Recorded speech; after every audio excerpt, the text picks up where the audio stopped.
How do I aim? Usually when beginners ask this question, they will be met with snarky remarks and people telling them that they just need to go practice. While practice is very important indeed, I want to go a little more into the specifics on how to aim. Things are, of course, a little more complicated than what I'm about to tell you, but you'll get the general idea. When you aim, you can either be tracking, leading, flicking, or predicting. There's a lot of overlap between these different aiming styles, but I'll try to keep them as separate as I possibly can.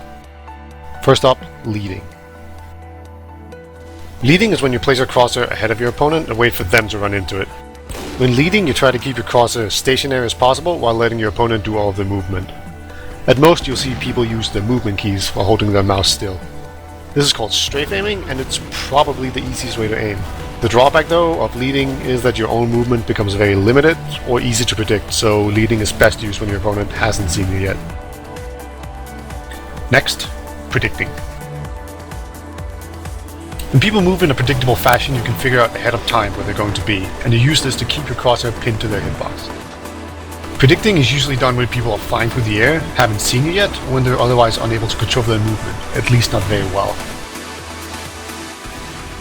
While predicting looks a lot like tracking is reactionary, while predicting is preemptive, and the crosshair will tend to keep going in a straight line when the target suddenly changes direction.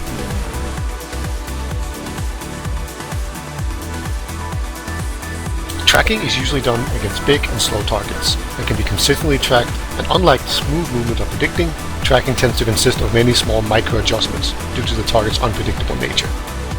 The better you are, the smaller and the faster the targets you will be able to track. Tracking can also be used to keep your crosshair in the same spot while you yourself move around, although this does require your target to be almost stationary. And lastly, flicking. Flicking involves rapidly moving your crosshair from any spot onto your target. Unlike all of the other aiming styles, flicking does not require you to know anything about your opponent's movement, you just go. It's usually used when you're being bounced around a lot, or as a last-ditch effort when you need to just get a shot off before you die. It's definitely the most difficult way to aim, but if you can master it, it will be extremely hard for your opponent to shut you down. As you've probably been able to tell, there's a ton of overlap between the different aiming styles, and when you use a certain aiming style is less straightforward than one might think. At the end of the day though, you simply need to practice a lot and gain the experience to know when and how to use a certain aiming style. In TF2 there are several helpful maps and game modes to help you practice, some of which I'll go over really quickly. You can find links and IP addresses in the description. TR Walkway is a map with bots which can be very helpful for helping you get a feel for how different techniques work, whether that involves air shots, predicting targets moving through the air, jump stabs, or any number of other things. TR New Bots is a good map for helping you get used to what it feels like to aim when getting bounced around a lot. SOAP DM, or just DM servers, are servers with instant respawn that give your health and ammo back whenever you kill someone. DM servers can be quite chaotic and random, which simulates a real game pretty well.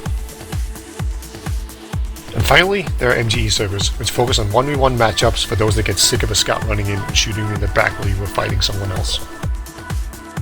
All ways of practice are perfectly valid, although I recommend playing against other people instead of bots. And just remember that nothing can ever replace actually playing the game. I hope you learned at least a little bit, and thanks for watching.